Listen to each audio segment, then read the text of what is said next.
Hello friends, welcome to my YouTube channel knowledge and success. আজ দেখো সপ্তম শ্রেণীর শিক্ষার্থী বন্ধুদের জন্য রায়ান মার্টিন প্রশ্নবিচিত্রা থেকে সেকেন্ড ইউনিট টেস্টের আমরা ঝাড়গ্রামের একটি বিখ্যাত স্কুল কুমুদ কুমারী ইনস্টিটিউশনে প্রশ্নগুলি নিয়ে আলোচনা করব।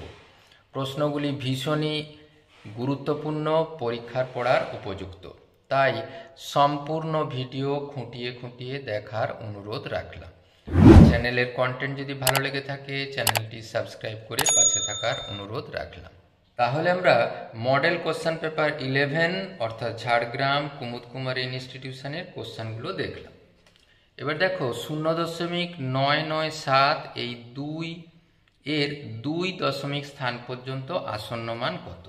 দেখো 2 দশমিক স্থান পর্যন্ত যদি আসন্ন মান নির্ণয় করতে হয়, তার পরের সংখ্যা দেখেছি 5-এর থেকে বড়, অর্থাৎ এক্ষেত্রে 2 দশমিক অঙ্কে আমাদের 1 যোগ হবে।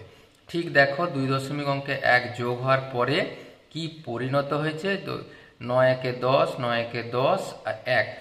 2 দশমিক স্থান পর্যন্ত আসন্ন মান বললে অবশ্যই 1.00 লিখতে হবে।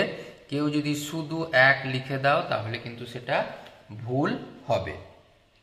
পরে দেখো সঠিক উত্তরটি নির্বাচন করো। শুধুমাত্র দেখো 4/9 এর বর্গমূল করলে 2/3 হয়, 100-র বর্গমূল হয় 10/3, 100/9 এর সেখানে 2 আর 10 যোগ হয়ে হয়েছে 12, কাটাকুটি করলে দেখো 4-4-এর বর্গমূল হয় 2। একটি সমকোণী ত্রিভুজের ভূমির দৈর্ঘ্য 4 সেমি, বৃহত্তম বাহুর দৈর্ঘ্য 5 সেমি। মনে রাখতে হবে সমকোণী ত্রিভুজের বৃহত্তম বাহুটাই হলো অতিভুজ, তার দৈর্ঘ্য 5 সেমি বলে দেওয়া আছে। আর পিথাগোরাসের ফর্মুলা অনুসারে আমরা জানি লম্ব স্কোয়ার প্লাস ভূমি স্কোয়ার সমান অতিভুজের স্কোয়ার। তাহলে লম্ব স্কোয়ারের মান কত হয়?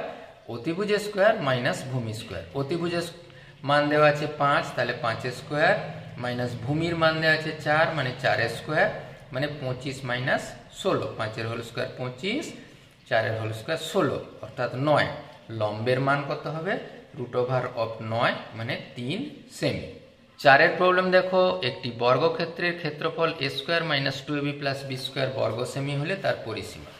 বর্গক্ষেত্রের ক্ষেত্রফল দেখো লেখা আছে a² - 2ab + b² মানে এটা a - b তার হোল স্কোয়ার। বর্গক্ষেত্রের ক্ষেত্রফল যদি a² ধরনের হয় তার একটা বাহুর দৈর্ঘ্য হয় a, অর্থাৎ a - b হলো তার বর্গক্ষেত্রের বাহু। আর বর্গক্ষেত্রের পরিসীমা 4 গুণিত বাহু, তাহলে 4 × a - b সেমি। 5-এর প্রবলেম দেখো, সঠিক উত্তরটি নির্বাচন করো। কোনটি সর্বদা ত্রিভুজের সর্বসমতার শর্ত হতে পারে না? এস যেটা দেওয়া আছে সেটা অবশ্যই সর্বসমতার শর্ত। এস সর্বসমতার শর্ত, কেন? দুটি বাহুর অন্তর্গত কোণ, দুটো কোণ একটা বাহু অবশ্যই হবে।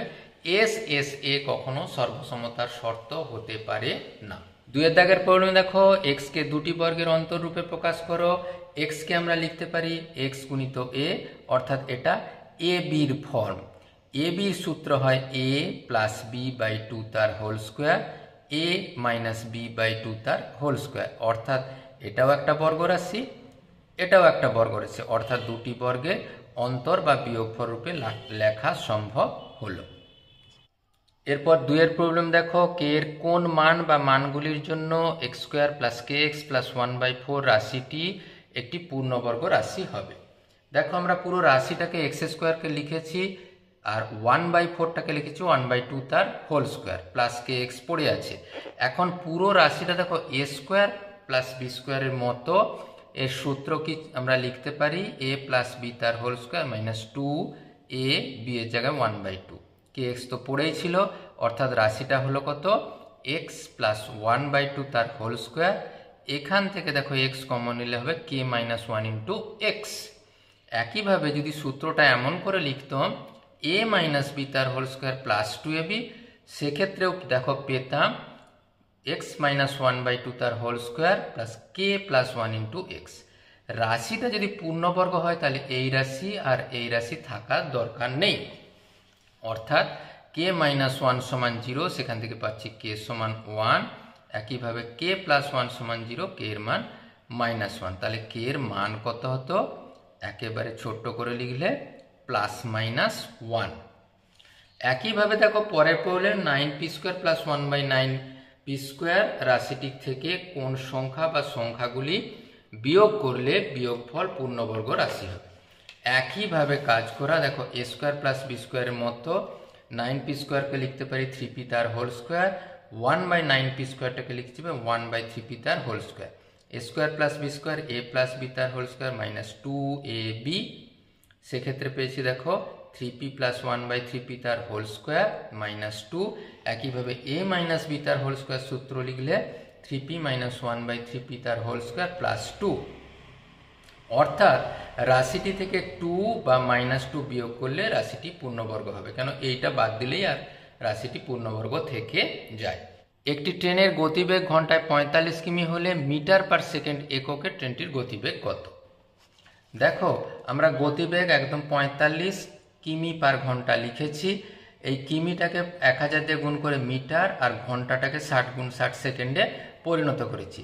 জাস্ট দেখো 15×3 = 45, 15×4 = 60 কেটে দিয়েছি, শূন্যগুলো কেটে দেওয়ার পরে দেখো 25/2 পাওয়া গেছে। সবে মিলে দেখো 12/12 মিটার/সেকেন্ড। অর্থাৎ ট্রেনের গতিবেগ 12.12 মিটার/সেকেন্ড। পরের প্রবলেম দেখো, চিত্রে সমান্তরাল সরেখা আছে, ভেদক আছে, এই কোণটা দেওয়া আছে আর এই কোণটা হিসাব করতে হবে, এই কোণটা হিসাব করতে হবে। এই কোণ যদি 50 ডিগ্রি হয়, এই কোণ নিশ্চিন্তে 50 ডিগ্রি, কেন সেটা বিপ্রতীপ কোণ। আর ভেদকের একই পাশের অবস্থিত অন্তস্থ কোণগুলির সমষ্টি হয় 180 ডিগ্রি। তাহলে এই কোণ 50 ডিগ্রি দেওয়া থাকলে 180 থেকে 50 ভাগ বাদ দিয়ে হয় 130 ডিগ্রি। অর্থাৎ CHG কোণের মান 130 ডিগ্রি। পরে দেখো দারুণ গুরুত্বপূর্ণ অঙ্ক, 7x² - 6x - 2 = 0 হলে এই 49x² + 4/x² এর মান 64 দেখাতে হবে। এবারে দেখো এক্ষেত্রে আমরা যখন রাশিটাকে লিখেছি 49x² কে 7x তার হোল স্কোয়ার + 1/2x তার হোল স্কোয়ার। a² + b² এর সূত্র জানি, হয় a + b তার হোল স্কোয়ার -2ab, আমরা a - b তার হোল স্কোয়ার লিখেছি +2 এর জায়গায় 7x × 1/2x। এরপর দেখো রাশিটা দেওয়া ছিল কি 7x² - 6x - 2 = 0। এই 6x যদি ডান পাশে যায় তাহলে 6x পাওয়া গেল। পুরো রাশিটাকে x দিয়ে ভাগ করে দিচ্ছি, 7x² - 2/x 6x/x। 7x²/x করতে আমরা 7x পেয়েছি, -2/x পাওয়া গেছে =6। এই মানটাই দেখো এরপরে আমরা এখানে বসিয়ে দিচ্ছি। এই টোটাল মানটা দেখো 6 ছিল, তাহলে 6² + 7 × 2 = 14, 2 = 28, এই 64, 6² 36 আর 28 যোগ করে হলো 64। ভীষণই গুরুত্বপূর্ণ সমস্যা। এরপর দেখো m + 1/m+2 এর মান 3 হলে এর মান হিসাব করতে দেওয়া আছে। দেখো এক্ষেত্রে দেখো যদি আমরা a² + 1/m+2টাকে b হিসাবে ধরি, a² + b² এর মতো, তাহলে a, এইটা হলো a + b তার হোল স্কোয়ার -2ab। ab কেটে গেলেও এক্ষেত্রে দেখছিল m, তাহলে এক্ষেত্রে আমরা বাম পাশে 2 ডান পাশে 2 যোগ করেছি, তাহলে পেয়েছি কত m+2 + 1/m+2 এর মান এই 3 2 করে 5 পেয়েছি, 5² - 2, তাহলে 25 - 2 করে মান পেলাম 23। পরে দেখো এই x⁴ + y⁴ - 2x² y² এর মান হিসাব করতে হবে যখন এই মানগুলো দেওয়া আছে। আমরা দেখো x⁴ কে লিখতেই পারি x² তার হোল স্কোয়ার, আর y⁴ কে লিখতে পারি y² তার হোল স্কোয়ার -2x² y²। অর্থাৎ রাশিটা হয়েছে কত a² - 2ab + b², মানে a - b তার হোল স্কোয়ার। এরপর দেখো এই পুরো মান x এর যা মান ছিল, x এর মান দেখো লেখা ছিল a/b + b/a, পুরোটা বসিয়ে দিয়েছি। একই জায়গায় y এর মান ছিল a/b - b/a, এখানে বসিয়ে দিয়েছি। রাশিটা দেখো হয়েছে এখন a + b তার হোল স্কোয়ার - a - b তার হোল স্কোয়ার। অর্থাৎ এটি 4ab সূত্র, এই পুরো মানটা হয়েছে 4ab তার স্কোয়ার।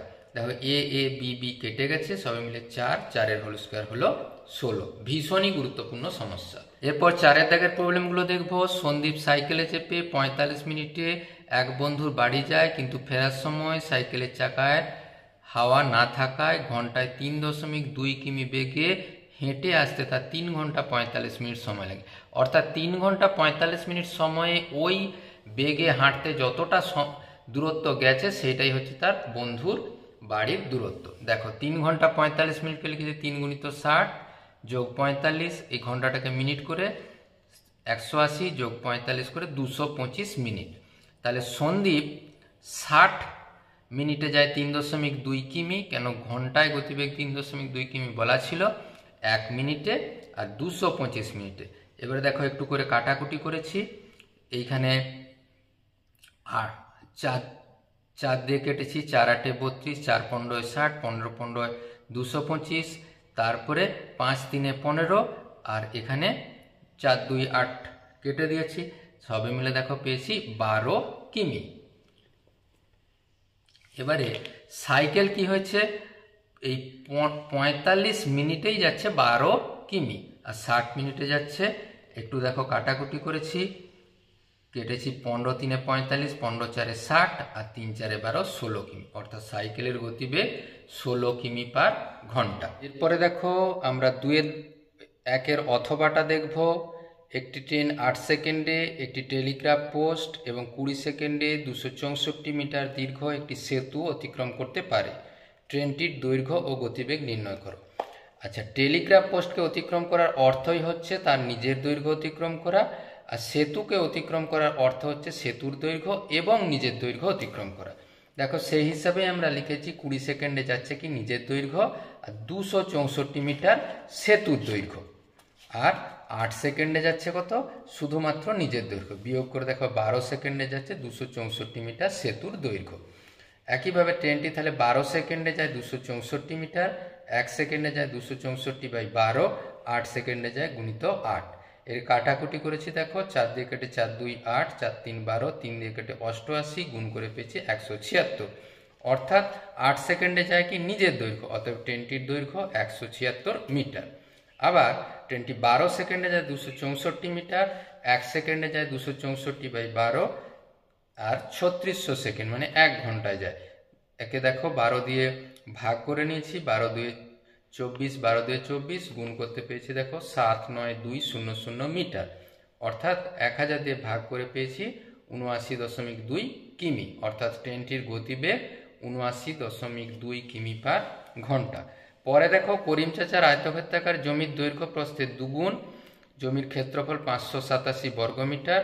করিম চাচার জমির দৈর্ঘ্য, প্রস্থ ও পরিসীমা কত? আমরা ধরে নিয়েছি প্রস্থ x মিটার, তাহলে দৈর্ঘ্য 2x মিটার, ক্ষেত্রফল কত, দৈর্ঘ্য গুণিত প্রস্থ করে পেয়েছি 2x স্কোয়ার বর্গমিটার। তাহলে ওই 2x স্কোয়ারই সমান 578, x স্কোয়ার 2 দিয়ে ভাগ করতে হয়েছে 289, সেটা 17-এর হোল স্কোয়ার। তাহলে x এর মান পেলাম 17। অর্থাৎ করিম চাচার আয়তাকার জমির প্রস্থ 17 মিটার, দৈর্ঘ্য 2 গুণিত 17 করে 34 মিটার, আর পরিসীমা 2 গুণিত দৈর্ঘ্য যুক্ত প্রস্থ, এই 34 আর 17 যোগ করে হয়েছে 51, 2 গুণিত 51 করে পেয়েছি 102 মিটার। অর্থাৎ আয়তাকার জমির পরিসীমা 102 মিটার। আজকের ভিডিও কেমন লাগলো অবশ্যই কমেন্ট বক্সে লিখবে। আর কি ধরনের ভিডিও চাইছো তাও লিখতে ভুলো না। Thank you.